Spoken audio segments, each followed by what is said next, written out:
Okay, hello guys. Magandang araw ulit sa inyo. So nandito na tayo sa part 4, Solving Quadratic Equation by Factoring.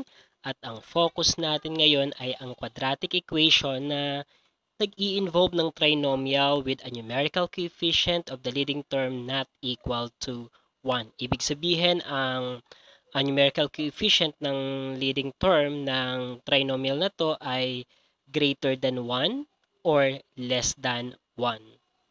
Okay, review muna tayo guys. So, ang makikita nyo sa screen ay ang kailangan nating i-review. So, nasa YouTube channel ko yan. So, pwede nyong puntahan para yan ay mapanood kung ito ay hindi pa rin makukuha. Yan ay pang grade 8 na lesson. Panoorin natin ito guys. Ito ay kung paano mag-solve. Okay guys.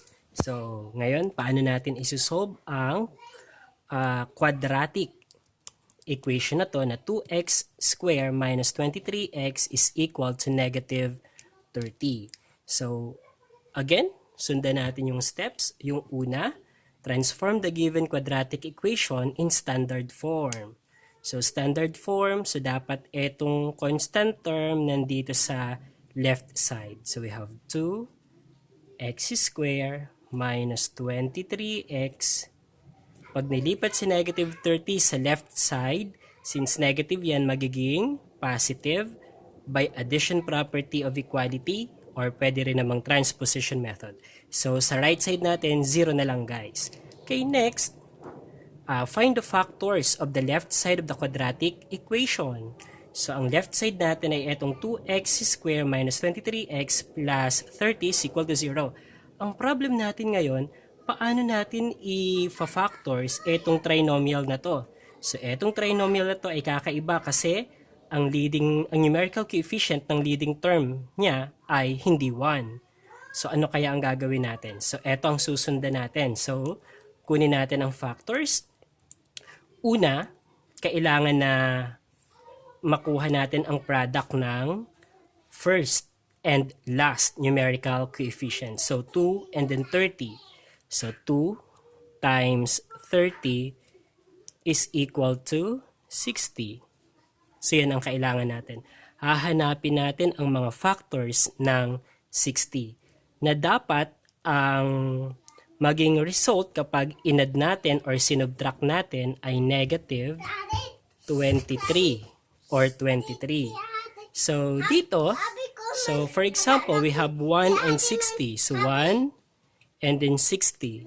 Pag inad ba natin ang 1 and 60 ay negative 23 ang magiging result or 23 ang magiging result? Hindi. Pag sinubtract ba natin 59, hindi rin. So, hindi ito ang hinahanap natin. Next, kaya 2 and 30. So, 2 times 30, tignan natin. So, pag inad 32, pag sinubtract 28, hindi rin ito. So, 3 and 20.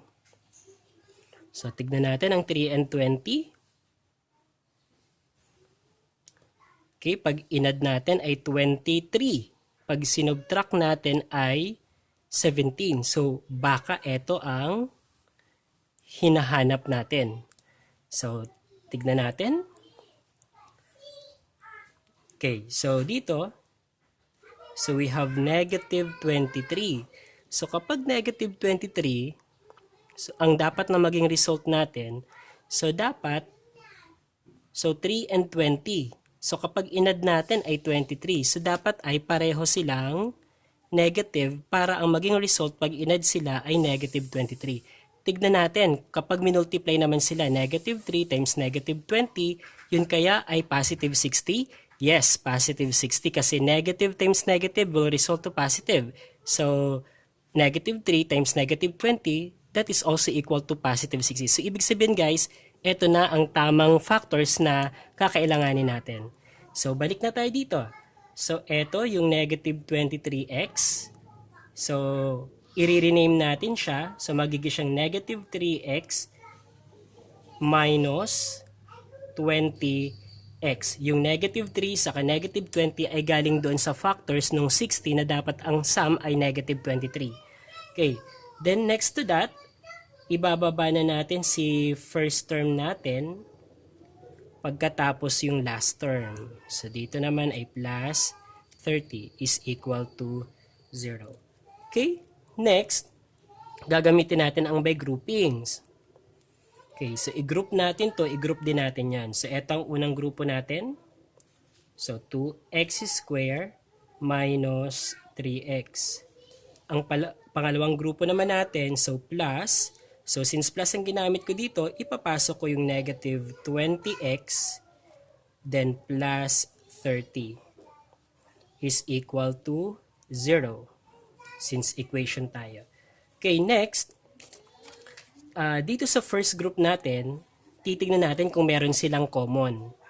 And then, ifa-factor out natin yung common. Ganon din dito sa second group natin, titignan natin sa dalawang terms na nandyan sa loob kung may common ba and then labas natin ang common. So, dito muna tayo sa unang grupo.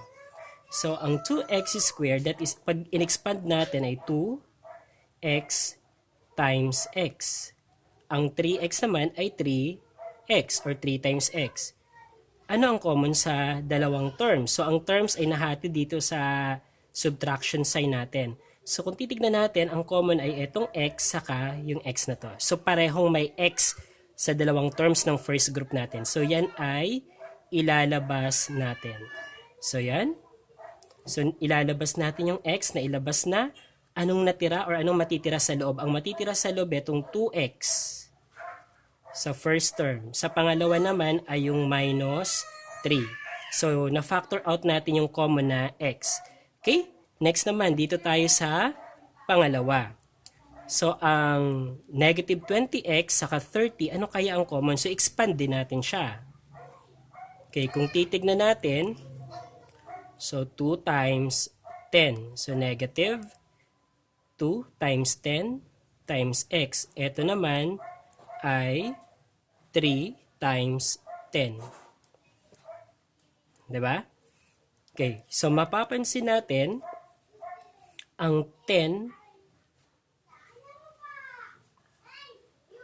ay common sa dalawa.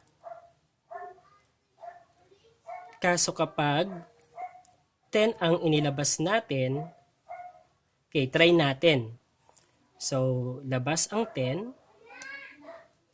So, plus 10 is equal to, so ang natira sa loob ay negative 2x. Saka dito naman ang natira ay 3. Okay. So sa solving natin, kung mapapansin natin, i-check natin kung may common. So tignan nyo. So ang binomial dito ay 2x minus 3. Ang binomial dito ay negative 2x plus 3. Mapapansin natin na magkaiba ang sign nila. So ano ang gagawin natin para maging common iyon? Kasi ginagawa natin yung grouping, so dapat dito ang binomial natin ay maging pareho or maging the same. So kung titignan natin, madali lang remedyohan kasi opposite lang yung signs. So eto ang gagawin natin guys. So eto para maging positive, kailangan na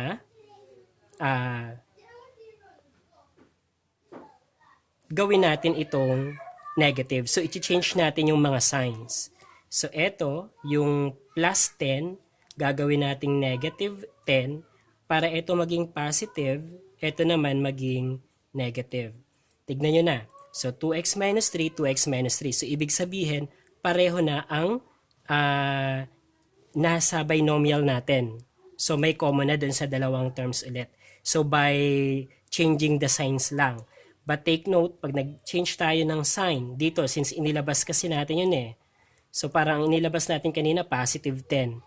So, ngayon, ang ginawa natin, ang inilabas natin ay si negative 10. So, kung negative 10 at ang inilabas natin, ang matitira dito sa loob ay positive 10, then dito naman ay negative 3. And then, may common na tayo dito sa dalawang grupo natin. So, 2x minus 3, which is our goal also kasi if-factor out natin yan. So, after nyan, so ito ay isang grupo na, kung titignan natin, ay may common siya, if-factor out natin siya, ilalabas ulit natin siya sa grupo. Okay, at pag nilabas natin siya sa grupo, ito ang kalalabasan niya. So let's say ito yung grupo. Inilabas natin yung 2x minus 3. So pag inilabas siya, nandito na siya sa labas. So 2x minus 3. Binomial siya kaya inilagay natin sa grouping symbol. Ano ang natira sa loob? So, dito sa first group natin, eto nawala kasi i-divide natin yan dito sa inilabas natin. Or kung inilabas natin siya, yung factor na yan na 2x minus 3, ang natira sa loob ay x. So, next naman, dito sa grupong to na negative 10 times 2x minus 3, kapag inilabas natin tong factor na to, ang matitira sa loob ay ang minus 10. So, yan na. So, meron na tayong factors, guys. So, ang unang factors ay 2x minus 3. Ang pangalawang factor ay x minus 10. So, is equal to 0 since yan ay equation. So, okay na tayo. Nakuha na natin yung factor ng left side of the quadratic equation. Next, ano na ba ang gagawin natin? Ito na guys, ang factored form ng ating problem kanina. Okay. So, since nakuha na natin yung factored form or factors ng left side of the equation natin, we will now apply the zero product property by equating each factor to 0. So, equate natin siya. So, ang first factor natin ay etong 2x minus 3. So, 2x minus 3 is equal to 0. Ang pangalawang factor na nakuha natin ay ang x minus 10. Equate din siya to 0. So, meron na tayong ganyan guys. May dalawa na tayong linear equations na isusolve para makuha natin ang solution natin sa ating quadratic equation. Okay? Solve na natin. So, isusolve na natin to. So, by addition property of equality or transposition method, so magkakaroon tayo ng yung negative 3 na nasa left side, pag inilagay natin sa right side, so magiging positive 3. Okay, next, para mawala naman yung 2, ang gagawin natin ay multiply kay 1/2, the reciprocal of the number beside the variable. Kaya ang mangyayari sa kanya, by multiplying, so 1 times 2x is 2x and then 2, ito may denominator yan na 1, so 2 times 1 ay 2. So, ang purpose talaga ng pag-multiply ng 1/2 ay para ma-cancel out yung or mawala yung number na katabi ng x. Okay, ito naman, 1 times 3, 3. And then, etong 3, may 1 na denominator. 2 times 1 ay 2. So, ang value ng x natin ay 3 halves. So, yung 3 halves na yan ay reduced form na or simplified na. So, wala nang pwedeng makapag-divide sa kanya. Except na lang kung ito ay gagawin nating mixed form. Kasi pwede pa siyang maging mixed form. Okay, dito naman tayo sa pangalawang linear equation out of our zero product property. So, ang negative 10 transpose to the other side. So, yung negative 10 na yun, since tumawid ang equal sign, magiging positive 10. So, by addition property of equality. So, ibig sabihin, ito ang ating pangalawang solution. So, guys, so ito na ang dalawang solution ng ating quadratic equation. So, 3 halves or 10. Okay. Okay guys, dito naman tayo sa to check. So, kanina ang nakuha nating solution sa ating quadratic equation ay positive 3 halves saka 10. So, paano natin ma-check kung talagang yan ay solution or hindi? So, ito yung original given natin na quadratic equation. So, ang gagawin lang natin, isa-substitute yung nakuha natin na value ng x. So, dito, check natin kung ang 3 halves nga ba ay talagang solution. So, 2 and then 3 halves square minus 23 and then 3 halves is equal to negative 30. Okay, next, since ito ay may square, so ibig sabihin pwede natin siyang isulat na 3 halves times 3 halves. Kung bakit sinulat ko siya ng ganyan, kasi may 2 dito. So, 2 divided by 2, that is equal to 1 kasi ito may 1 din. So, ang matitira na lang dyan sa part na yan, 3 times 3, 9, and then over 2 kasi itong 2 na to. Okay, dito naman tayo. So, 23 times 3, so that is 69. So, negative 69 over 2 is equal to negative 30. Okay, next. So, minus 69 over 2 is equal to negative 30. And then kung titignan natin, we have 9 halves minus 69 over 2. So dito, similar fraction siya, kaya madali lang. Ang gagawin lang natin kapag similar fraction, magkapareho ang denominator, ay i-operate lang natin kung ano ang nasa numerator. So 9 minus 69. So 9 minus 69, so mas mataas ang magkaiba ang sign. Ito ay plus, ito naman ay negative 69. So subtract natin siya. So 69 minus 9, we have 60. And then, ang mataas na absolute value ay ang 69 at negative siya, kaya negative 60. Divide by 2 is equal to negative 30. Next, sa division of integers naman, kapag magkaiba ang sign, it is negative. Then, divide the number. So, 60 divided by 2, 30. So, negative 30, negative 30. Kung titignan natin, yan ay true statement. So, since true statement yan, so ibig sabihin, etong nakuhang value ng x na 3 halves ay talagang solution. So, ito ay talagang solution ng ating quadratic equation kanina. Okay, next, dito naman tayo kay if x is equal to 10. So, solution nga ba siya?